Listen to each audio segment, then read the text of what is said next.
Noches, arrancamos con el cierre de Wall Street, miércoles 28 de junio. Muchas cosas que comentar y entre ellas empezamos con la parte de los bancos centrales y sobre todo de la política monetaria, porque hoy en Sintra se ha dado un concilio clave de los diferentes bancos centrales. Por primera vez en el año se han sentado juntos 4 bancos centrales, el Banco Central de Inglaterra con el gobernador Andrew Bailey, el Banco Central Europeo con Christine Lagarde, la Reserva Federal, el Banco Central de Estados Unidos con Jerome Powell y el Banco Central de Japón, el Banco de Japón con Kazuo Ueda. Y han respondido a las preguntas de una entrevistadora que encima ha ido a machete, ha ido a buscar a estos 4 presidentes de los respectivos bancos centrales y arrancando desde el Banco Central Europeo, arrancando con Lagarde, le preguntaban a la presidenta del BCE si van a subir tipos en julio y también si van a subirlos en septiembre. A ver qué ha respondido. And we still have ground to cover. And I think that, as I said earlier on, we are data dependent. We will decide on a meeting by meeting basis, but we know that we have ground to cover. And if our baseline stands, then we also know that we will very likely hike again. Somos data dependent.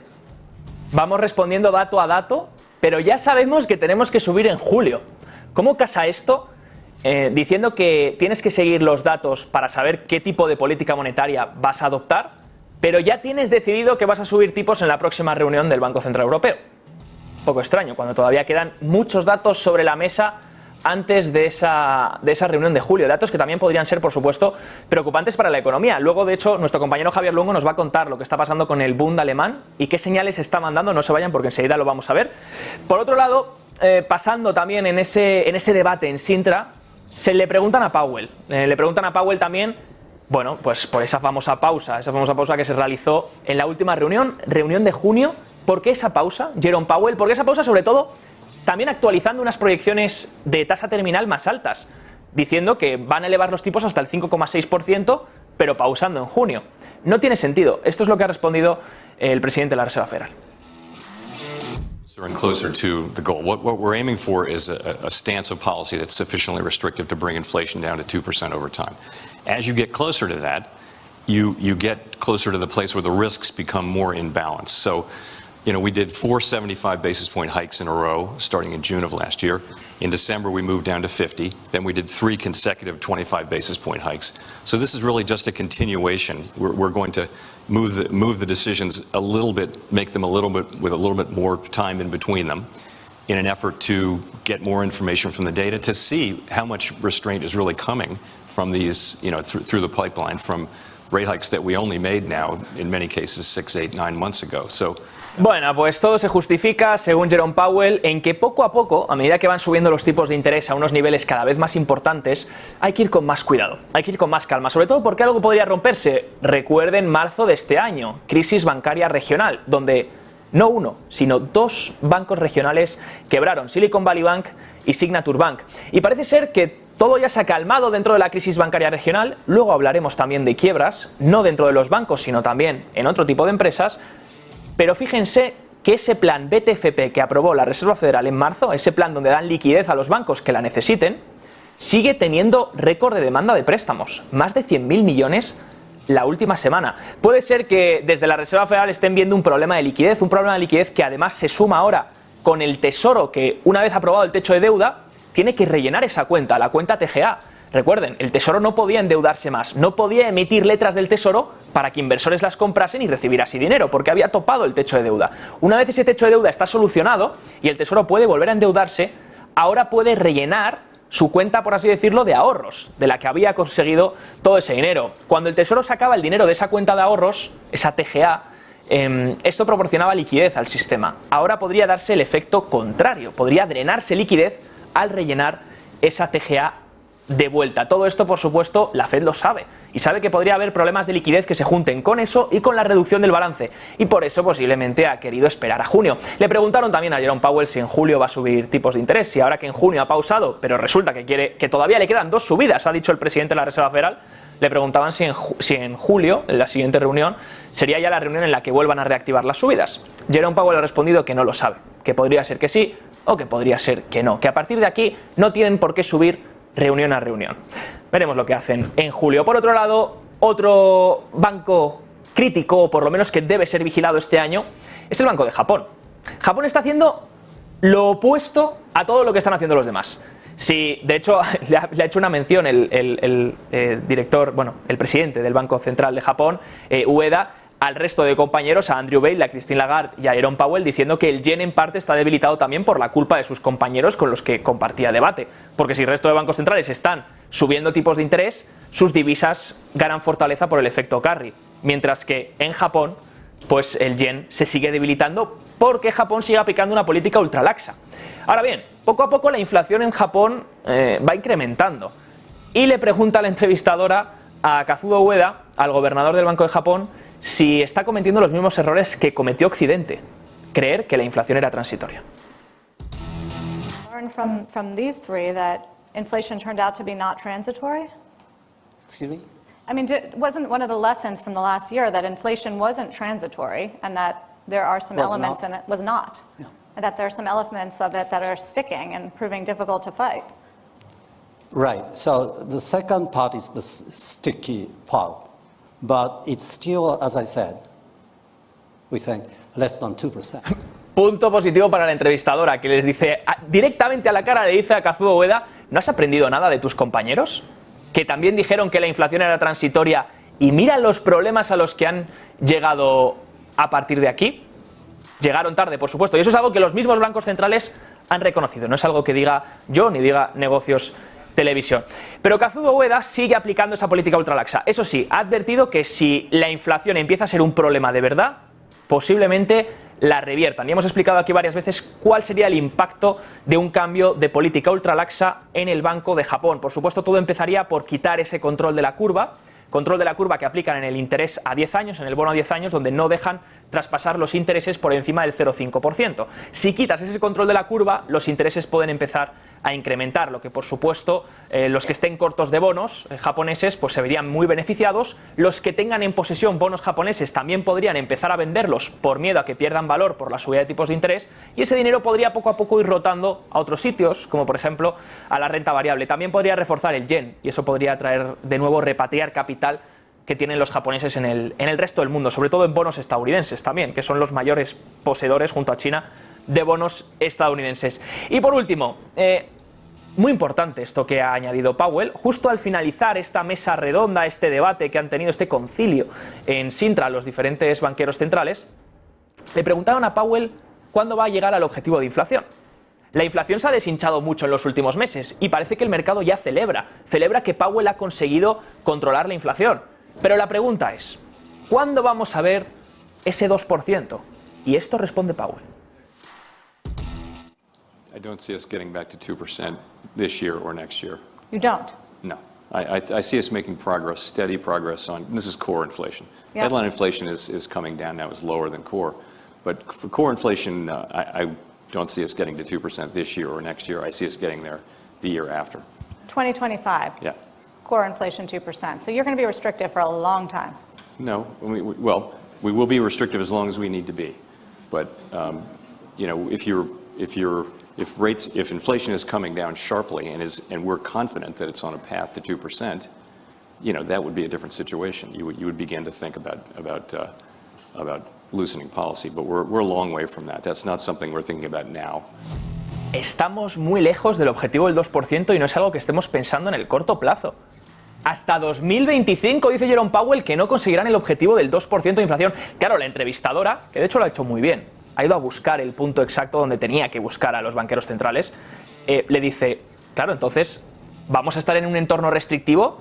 con unos tipos muy altos durante mucho tiempo, hasta 2025. Y le dice Powell, bueno sí, bueno no. No saber del todo responder de forma segura. Dice, no tiene por qué. Puede ser que podamos dejar de generar un efecto restrictivo, de dejar de subir tipos de interés o de mantenerlos tan altos si creemos que realmente se va a conseguir ese 2% de inflación. Pero lo que sorprende, un Jerome Powell que dice que hasta 2025 no se va a lograr ese 2% de inflación. Queda mucho recorrido para llegar ahí. Veremos. Ante todo esto, José de la Morena, te doy paso a ver qué opinas, qué opinión te ha dado todo este concilio de los banqueros centrales. Muy buenas, bueno, discursazo, concilio de Sintra, desde luego, los 4 grandes banqueros centrales, Reserva Federal, Banco Central Europeo, Banco de Japón y evidentemente también el Banco de Inglaterra, reunidos para decir poco más o menos que pueden hacer casi cualquier cosa. Lo llamativo es que los bancos centrales están absolutamente perdidos, o esa es la sensación que dan. Quizás saben mucho más de lo que nos están contando y entonces no nos enteramos, o quizás, dado todo lo que estás comentando, Javi, en realidad lo que ocurre aquí es que no tienen ni idea de lo que va a pasar al final de año y no saben si van a tener que subir los tipos, que bajarlos, o que girar a la izquierda, a la derecha, subir o bajar, o qué historia, porque en realidad, si uno escucha a Jerome Powell, viene a decir, él era el primero que decía que no iba a haber recesión y ahora, bueno, la posibilidad de esa recesión existe, lo reconoce, pero claro, es como jugar a la gallinita ciega porque no saben muy bien a qué está dándole y además dice, habrá subidas de tipos probablemente de nuevo, pero a la vez dice hay que mirarnos los datos. Si los datos indican una recesión no habrá probablemente subidas de tipos. Es como hacer una cosa y la contraria a la vez, soplar y sorber a la vez, es imposible. Algo a lo que está también Christine Lagarde, la presidenta del Banco Central Europeo, es verdad y hay que reconocerle que lo que está es muchísimo más agresiva. Ha decidido que va a subir tipos y va a subir tipos. También es verdad, y esto hay que reconocérselo a Powell, que allí baja la inflación y aquí no tanto. Eso sí, ha bajado la de Italia, ahora vamos con ello. Pero esto con un Banco Central Europeo que, insisto, tampoco lo tiene muy claro, porque no sabe hasta qué punto en realidad se va a romper su economía. Están realizando test de estrés, llamando a los bancos a lo loco, intentando enterarse exactamente de qué podría pasar y de qué se podría romper. Está bien, es una labor de vigilancia que a veces echamos de menos, así que está bien que la hagan. Pero es verdad que no saben hasta qué punto, igual que ocurrió en Estados Unidos con el Silicon Valley Bank, pese a que aquí dicen no va a haber un contagio en Europa, no saben hasta qué punto en realidad esto va a seguir contagiándose o nuevas subidas de tipos van a acabar haciendo daño. Así que, conclusión, pues ya veremos, data a data, dice, partido a partido, y le echamos broma a eso, como se suele hacer aquí con el fútbol, partido a partido, bueno, ya vamos viendo, le ponemos broma, pero es grave porque quiere esto decir que en realidad, según el data a data, si de repente hay una recesión a la vuelta de la esquina de esas gordas, como acostumbran cuando los tipos están donde están y el empleo está donde está, es decir, muy arriba el empleo y los tipos intentando subir porque aún así la inflación se dispara, lo normal es que ahora haya una crisis económica. Llámenlo, que venga otro cisne negro, que pase cualquier cuestión, pero suele pasar. Entonces el data a data es, estamos esperando que algo venga, nos derribe y tengamos que bajar los tipos. ¿O los vamos a seguir subiendo para ver si somos nosotros el cisne negro? Es que no está claro. Y el Banco de Inglaterra, pues más de lo mismo. Dice Andrew Bailey que la culpa del paro y de los problemas que hay en Reino Unido no es del Brexit, que es de la pandemia. Ha pasado todo el mundo la pandemia menos Reino Unido. No, hombre, es que se le ha juntado todo, señor Bailey. Que está bien, que la pandemia tendrá su culpa, si no digo yo que no. Y bastante están teniendo, entre otros, Boris Johnson con este asunto. Pero seamos serios, el problema también laboral es que están ustedes cambiando el tipo de inmigrantes que están recibiendo en Reino Unido y eso se nota en el empleo. Y que además ahora están intentando renegociar a toda prisa, como hacía ayer Jeremy Hunt con ese memorándum en Bruselas, intentando negociar a toda prisa con Europa nuevas reglas para que lo que es el Brexit no parezca un Brexit, porque si no va a haber una serie de aranceles que, ojo, pueden empobrecer todavía más a Reino Unido. Desde el propio Banco de Inglaterra han dicho muchas veces, es que hay que reconocer, la ciudadanía tiene que reconocer que es pobre. Pues en esa línea siguen. Y si no, a subir tipos hasta el 6,5%, dice Goldman, dice JP Morgan, que podrían ir los tipos, entre otras cosas. El consenso está en el 6,25%. Que van a irse los tipos de interés en Reino Unido. Allí están rescatando gasistas como rescataron eléctricas. Se están teniendo unos problemas de AUPA. Pero la culpa, por lo visto, no es del Brexit. Hombre, todo influirá, seguramente, ¿no? Venderle a la población que todo va a ir fantástico cuando pierdan los acuerdos de libre comercio y la libre circulación y lleguen nuevos aranceles, venderles que eso va a ser fantástico, pues tampoco es responsable. Y es lo que ha ocurrido. Y en esas están. Que la pandemia ha hecho daño, sin ninguna duda. Pero, hombre, otro que también, insisto, pasa con Powell, pasa con Lagarde y Andrew Bailey, que tampoco. Y luego, Kazuo Ueda, desde el Banco de Japón. Estos no es que estén perdidos, saben perfectamente dónde están, la verdad. El problema es que no consiguen solucionar su problema. Esa es la realidad. Y tienen una inflación que, bueno, está relativamente controlada, pero controlada porque el ahorro de los propios inversores japoneses acaba en la bolsa japonesa con subvenciones que luego da el Banco de Japón para que las empresas y los trabajadores puedan, a su vez, seguir recomprando deuda del país. Es de locos. Pero claro, tienen un problema que los precios de la vivienda nunca suben. Tienen una suerte de esta inflación rara, de deflación, perdón, rara. Es todo un sinvivir y no consiguen sacarlo adelante. Entonces, en realidad, Ueda, mientras ve como todos suben los tipos, no sabe muy bien si él tiene que ir en esa línea o no, o cuál es la que debe seguir, porque, entre otras cosas, Kuroda manejó la situación para que hubiera una estabilidad en el país, pero no solucionó tampoco el problema con el puntaje de la inflación, con el dato de inflacionario en Japón en los últimos tiempos. Así que, concilio en Sintra para dejarle ver al mundo en realidad que los bancos centrales andan medio perdidos. Y les decía yo, inflación en Italia, ahí sí ha caído. Y al César hay que darle lo que es del César. A un mínimo de 14 meses en junio. Esto hace pensar que hay algunas cosas que sí están funcionando. Bueno, pues habrá que verlo. Lo que desde luego hace pensar es que Italia está negociando muy bien su energía. Eso sí lo hace pensar. Los precios al consumidor subieron un 6,7% respecto al año anterior, pero claro, venían de un 8%. Es que cuando decimos que los precios caen, que la inflación cae, hay que recordar que no es que baje el precio, es que sube menos de lo que subió en comparación al año anterior. En todo caso, insisto, datos relativamente positivos como para la esperanza en una Italia que renegocia bien la energía y que habrá que ver hasta qué punto está agradeciendo en realidad las subidas de tipos de los bancos centrales. Pues efectivamente, José, si yo el año pasado adelgacé 12,7% más ese año y este año engordo engordé un 12,6% y este año vuelvo a engordar un 6%, pues por supuesto no significa que esté adelgazando. Sigo engordando porque la inflación es acumulativa. La inflación no significa que estén bajando los precios, la inflación es un término que se usa para cuando los precios suben y por mucho que suba en una proporción menor que lo hacía el año pasado, sigue subiendo. Simplemente está desinflando la magnitud a la que lo hace, pero la inflación es acumulativa y los precios siguen sumando y siguen sumando por encima del 2%, por supuesto, por encima del objetivo de los bancos centrales. José, aprovechamos también para que nos cuentes en términos geopolíticos qué está pasando con esa contraofensiva de Ucrania. Dice que es el momento clave. Y cerrando noticias del día, Javi, saliéndonos de ese apartado económico, ha dicho desde el gobierno ucraniano a distintos medios, ha dicho Reznikov a distintos medios, en concreto a Financial Times también, que, ojo, cuando suceda, es decir, cuando se dé finalmente la contraofensiva, todos lo van a ver, se va a ver todo. Dice que la contraofensiva en Ucrania está funcionando muy bien. Es verdad que no como se quisiera, y el mundo parece que no lo está viendo, pero que está a punto de llegar a un momento clave y que eso es lo que vamos a ver todos. Dice que lo que ha pasado con el grupo Wagner en realidad pone al descubierto la debilidad fundamental de Vladimir Putin, que es como una bola de nieve, que cuanto más grande se vuelva, más rápido va a rodar.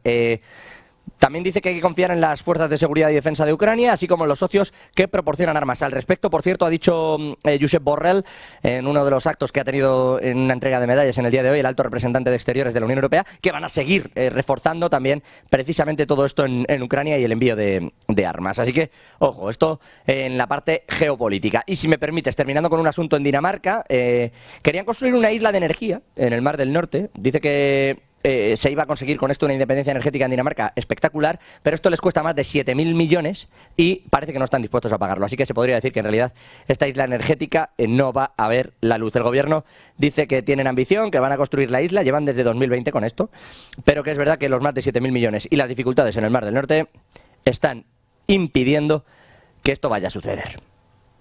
Pues gracias, José de la Morena. Y aprovechamos para seguir en el contexto geopolítico, esa contraofensiva que nos comentabas ucraniana. Bueno, pues también mirando hacia estos términos geopolíticos, tenemos que hablar de la relación oculta entre Estados Unidos y Rusia. ¿Por qué Putin ha mandado un avión del Kremlin a Washington tras el motín de este fin de semana? Explícanos, Marta. Pues sí, muy buenas. Es uno de los temas de las últimas horas, que ayer en Washington un avión del gobierno de Rusia aterrizó en el aeropuerto. Eran las 2:08 de la tarde, hora de Washington. Y lo que sabíamos entonces era que efectivamente un avión del gobierno había aterrizado allí, pero el resto todo era un misterio. ¿Por qué estaba allí ese avión? ¿Qué es lo que hacía ahí? ¿Quién llevaba o a quién se volvía a llevar? Más bien a Rusia. Bueno, pues efectivamente, parece que los tiros van por ahí, o al menos esa es la versión oficial de Estados Unidos. Dicen que han permitido que el avión del gobierno de Rusia vaya precisamente allí, a Washington, a llevarse a diplomáticos rusos. Pero eso sí, lo que dicen algunos expertos, concretamente uno de los exagentes de inteligencia de Estados Unidos consultados por el portal de noticias iNews. ¿Qué es lo que ha dicho? Pues mucha atención, porque lo que realmente puede estar pasando es que vayan en ese avión, por cierto, un avión de una capacidad importantísima, más de 200 personas, casi 300 personas pueden caber en este avión del gobierno ruso. Lo que dice este exagente de inteligencia de Estados Unidos es que lo que realmente puede haber pasado es que agentes de inteligencia de Rusia hayan viajado en ese avión hasta Washington y que lo hayan hecho para allí, en Estados Unidos, reunirse con sus homólogos estadounidenses. Claro, esto está sucediendo en un momento donde además el fin de semana ya saben lo que ha ocurrido en Rusia. Ese motín de Wagner, del líder Prigozhin, contra Vladimir Putin. Un motín que finalmente no ha salido adelante, pero del que se habla mucho de la relación que podría tener Occidente. De hecho, escuchábamos también esta semana cómo Lavrov, el ministro de Exteriores, incluso parecía no fiarse de que realmente Occidente pudiera estar detrás de lo ocurrido. Decía que los servicios de inteligencia de Rusia estaban investigando si realmente Occidente podía haber tenido algo que ver en lo ocurrido con Wagner. Pues mucha atención, porque mientras este avión de Rusia, del gobierno de Rusia, aterriza en Estados Unidos, todavía no sabemos muy bien para qué. Mientras tanto, hace 2 días, precisamente, uno de los portavoces del Pentágono, John Kirby, aseguraba en unas declaraciones que han pasado bastante desapercibidas, que efectivamente este fin de semana ha habido una comunicación directa entre Estados Unidos y Rusia. Por el momento era algo que no sabíamos, que no se había dicho desde luego con esa contundencia. ¿De qué habla Estados Unidos y Rusia? ¿Por qué Rusia recurre a Estados Unidos cuando Vladimir Putin, su presidente, se ve presionado por esa rebelión, por ese motín? Bueno, algo interesante, e interesante también que escuchen ustedes mismos las declaraciones de John Kirby, portavoz del Pentágono, diciendo esto. We had good, direct communications with the Russians over the course of the weekend. It's our expectation that that would be able to continue going forward. Pues ahí tienen a John Kirby. Good and direct communications. Buena y directa comunicación con Rusia. Y ahora aparece ese avión, ese Boeing, que proviene de Rusia y aterriza en Estados Unidos. Gracias, Marta Vilar, por informarnos como siempre. Y pasando al contexto económico, arrancamos contigo, Sergio. India va a ser la economía mundial que más crezca hasta 2026. Cuéntanos.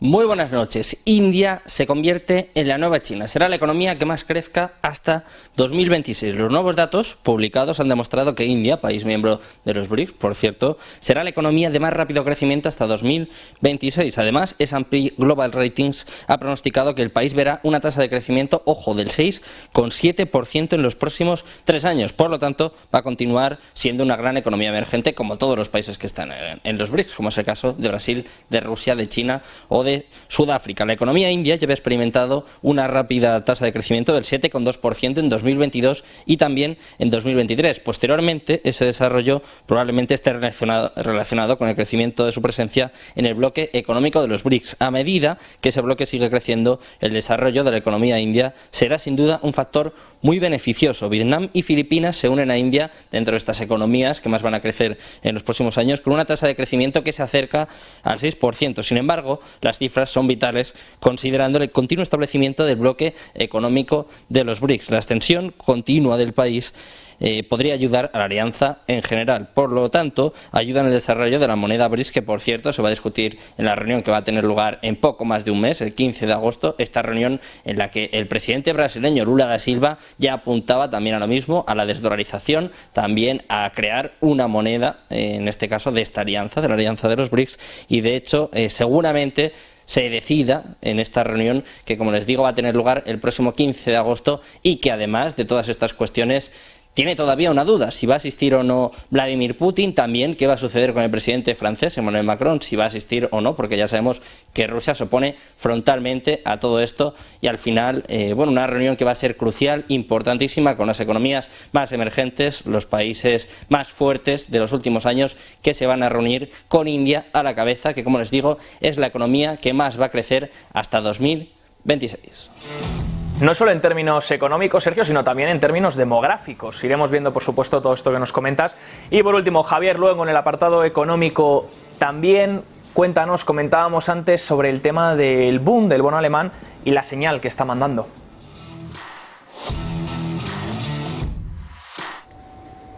Sí, ¿qué tal? Muy buenas. La deuda alemana ya parece que está confirmando que los tambores de recesión se van a hacer cada vez más plausibles en el territorio comunitario. ¿Por qué? Porque se espera que el BCE siga subiendo los tipos de interés y esto empuje a las 20 economías que compartimos la divisa única a una recesión más profunda. Esto lo dicen los indicadores de rendimientos de los bonos alemanes, que ya están en su nivel más elevado desde 1992. Una brecha entre rendimientos del Bund a 10 años y el a 2 años, que sirven como punto de referencia de facto para los préstamos de la eurozona y que ha alcanzado en las últimas horas un mínimo de 31 años a menos de 87 puntos básicos. Los mercados swaps, que están valorando que el depósito, la tasa de depósito máxima del Banco Central Europeo esté en el 3,9% y justo antes de la cita de junio se esperaba que estuviera en el 3,7%. Pues muy interesante, Javier, y si me permites, voy a añadir también otro tema importante económico y de relevancia, sobre todo para el apartado de la vivienda, el mercado inmobiliario. Veíamos en Estados Unidos, sobre todo en los últimos días, muy buenos datos que provienen del inmobiliario. Veíamos rebote en la construcción de viviendas, rebote en el sentimiento de los constructores y también unas ventas de nuevas viviendas disparándose por encima del 12%. Bueno, pero fíjense en otro dato importante, que este sí que nos hace ser un poco más precavidos y tener cuidado. Fíjense en el siguiente tuit de Nick Gerli. Este tuit, bueno, lo titula "El colapso de Airbnb es real". Recuerden, Airbnb es la plataforma donde las personas que tienen viviendas en su propiedad pueden ponerlas para alquilar, sobre todo para turistas, para que pasen ahí sus vacaciones o alquilen durante unos días esa vivienda. Bueno, pues fíjense en esta tabla que comparte Nick Gerli en su Twitter, donde dice los rendimientos, la facturación de Airbnb ha caído cerca de un 50% en ciudades como Phoenix o Austin, pero fíjense también en ciudades como San Antonio, como New Orleans, como Lakeland, como Orlando, Florida, o como Nashville y Denver incluso. Fíjense las caídas que van desde el 34% en la 15ª posición hasta el 50% casi, menos 47,2%, por ejemplo, caen los ingresos de Airbnb en Phoenix. Claro, ¿esto cómo se traduce? Es importante porque estamos teniendo datos económicos muy positivos por el lado del inmobiliario, muy positivos, ojo, cuidado, positivos en cuanto a rebote y recuperación, pero venían desacelerando bastante, venían cayendo los datos inmobiliarios durante bastante tiempo. El precio venía desacelerando y venía cayendo también mes a mes, y también las ventas de viviendas, y también la construcción, por supuesto. Pero en los últimos meses, en los últimos 2 meses, en cuanto Powell ha anunciado que estaba cerca de hacer la pausa, y la hizo en junio, la vivienda ha rebotado. Los inversores se sienten un poco más ricos por ese efecto que no nos inventamos nosotros, sino que se denomina el efecto riqueza, que cuando una persona ve que poco a poco su patrimonio va recuperando, las acciones rebotan, la economía parece ser que no estaba en recesión, o que no va a entrar en recesión por lo menos en el corto plazo, mis acciones se revalorizan, el precio de mi vivienda empieza a rebotar, todo eso genera el efecto riqueza que también incita a los consumidores a ser más optimistas. Bueno, pues dentro de ese rebote que estamos viendo en la vivienda, cuidado con esta parte que advierte desde Nick Gerli sobre el potencial problema que podría causar el Airbnb. Fíjense en el segundo tuit que acompaña esta imagen. Dice, es preocupante porque ¿cómo puede afectar que los Airbnbs ganen menos dinero? Que hayan caído un 50% casi los ingresos. Bueno, pues porque dice que fíjense la cantidad de Airbnbs que se han ido acumulando en los últimos años. El inventario de Airbnbs, la cantidad de gente que tiene listada su propiedad para alquilarla de forma turística, comparado con la cantidad de viviendas que hay a la venta. Dicen, claro, hasta ahora la venta de viviendas puede estar rebotando porque no hay mucha oferta, pero ¿y si todas las personas que tienen sus casas para alquilarlas en Airbnb empiezan a ver que no obtienen los suficientes ingresos y empiezan a vender estas casas?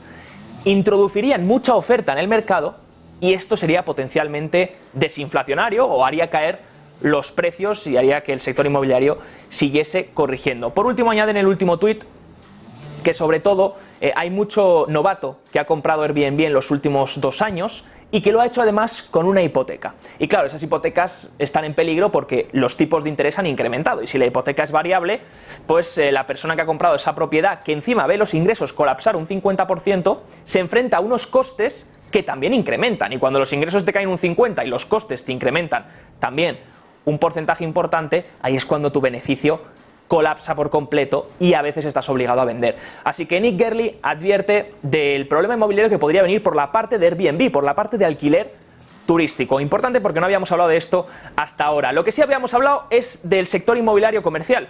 San Francisco, por ejemplo, una ciudad que hemos vigilado mucho en Negocios Televisión, 2 de los hoteles más grandes de la ciudad habían impagado su deuda. Pero es que también corre el riesgo, informa Moody's Analytics, de que siga cayendo el dominó, ya que hay 2,4 mil millones en préstamos de propiedad de oficinas. Y recuerden, el problema de las oficinas y de la deuda inmobiliaria comercial, sobre todo la que hace referencia a hoteles y oficinas, y vamos más por el lado de oficinas, es que desde la pandemia la tasa de ocupación de las oficinas ha subido. 29,4% es la tasa de San Francisco, según informa CBRE. ¿Qué quiere decir esto? Que poco a poco las oficinas se usan menos y que entonces ese problema que tienen los bancos o incluso las propiedades o las empresas que tengan este tipo de activos pueden enfrentarse ahora a no solo una deuda que tienen que refinanciar a unos costes más altos, sino a unos ingresos menores. Un poco el mismo caso que proviene por el lado del sector turístico del Airbnb, que informaba Nick Gerli en su tweet. Y de hecho, hoy Powell ha hablado también. No es algo que nos inventemos. Él mismo ha reconocido el problema que hay en el sector inmobiliario. You know, it's something that we, of course, are watching carefully. The way it lays out is the large banks don't have large concentrations of commercial real estate, so that's a good place to start. A good part, a surprisingly large part of exposure to commercial real estate is in the banks that are under 100 billion. But there the worry is more banks that have a high concentration, and they're relatively few. So it's something that we're carefully monitoring. Bank supervision has a playbook for this. So supervisors are talking to banks about their concentration in real estate and what can they do and how do they manage themselves out of this. It's something that we're well aware of. It's not a surprise, and we're focusing on it. Pues ahí admite Jerome Powell, es algo de lo que estamos atentos y que no es una sorpresa, debido a desde la pandemia poco a poco la gente ha optado por el teletrabajo y la deuda comercial, sobre todo enfocada a oficinas, podría ser un problema a medida que incrementan los tipos de interés. Habrá que seguir vigilando un ojo a esto y también a lo que comentábamos antes sobre el tema de los Airbnbs y el sector inmobiliario turístico. Damos ya la bienvenida, acabamos con las noticias del día.